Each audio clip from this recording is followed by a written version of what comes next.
Have you ever wondered why you still feel healthy, you can still walk just fine, yet after swimming only a few yards in the pool, you feel completely exhausted, your heart racing, and you have to stop? Many people over 60 have told me, I guess it's because I'm old now. I'm weaker. But the truth is different, very different. In today's conversation, I want to share something important with you. The problem isn't your strength. It's how you're getting oxygen into your body when you're in the water. And once you understand this, your experience with swimming can change completely.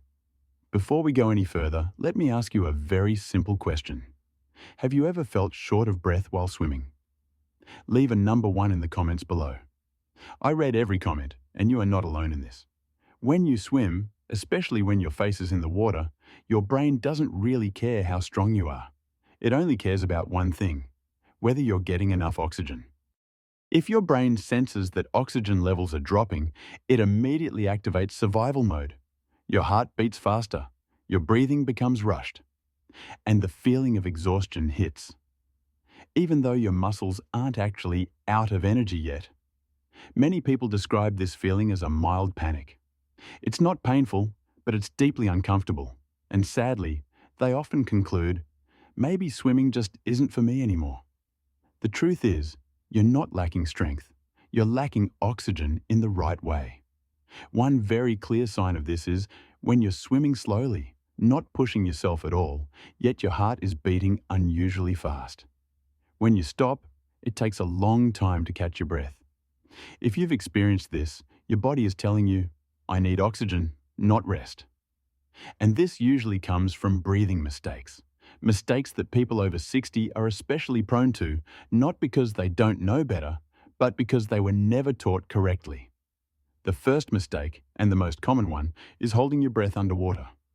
Many people believe that holding their breath longer helps them swim better. But physiologically, this actually backfires. When you hold your breath, carbon dioxide builds up in your lungs and bloodstream. Your brain doesn't like that. It sends out an emergency signal, making you feel tired, tense, and even slightly panicked. The second mistake is breathing too fast when you come up for air. When you feel short of breath, your natural instinct is to inhale deeply and quickly. But for older adults, this can easily disrupt your breathing rhythm, cause mild dizziness, and rob your body of relaxation. You don't need to inhale more. You just need to inhale at the right moment. The third mistake is uncontrolled mouth breathing. When you exhale through your mouth underwater, air escapes too quickly and unevenly. This keeps you stuck in a cycle of not finished breathing yet, but already needing to breathe again. That loop drains your energy much faster. So what's the key point here? It's proper breathing, and trust me, it's simpler than you think.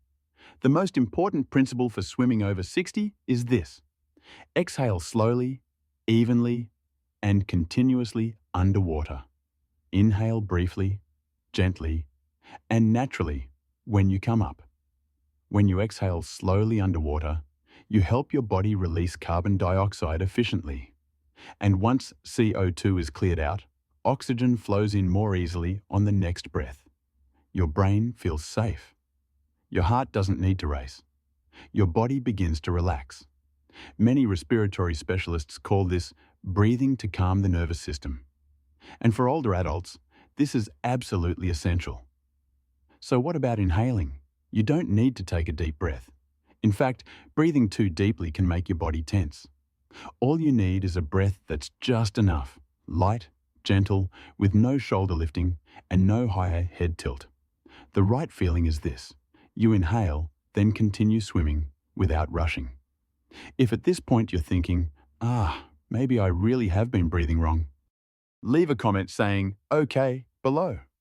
That tells me you're truly paying attention, and it's also the first step toward change. To turn this understanding into a real physical experience, you can start with very simple exercises. No need to swim far, no need to swim fast. Just stand at the edge of the pool, lightly holding on, face in the water. Exhale slowly, like you're blowing bubbles. 3 seconds, 4 seconds, 5 seconds. When you lift your head, take a gentle inhale. Repeat. Your body will begin to relearn safe breathing. When you swim, give yourself permission to go slower. No one is grading you. The goal isn't distance, it's breathing rhythm. When your breathing becomes steady, everything else improves naturally. Many people over 60 have told me after just a few weeks of adjusting their breathing, I never thought I could swim this long without getting tired. Not because they became younger, but because they finally gave their bodies what they needed most. Oxygen delivered the right way. Swimming after 60 shouldn't be a battle against exhaustion. It can be a peaceful time, where you feel your breath, your heartbeat, and life itself moving gently through every motion. If you remember only one thing from this video, remember this. When you breathe correctly, your body knows how to do the rest. If you found this helpful, please subscribe to Vital Health Hub so we can continue walking together on the path to healthier, deeper, and more peaceful living every day. Thank you for being here. And I'll see you in the next video.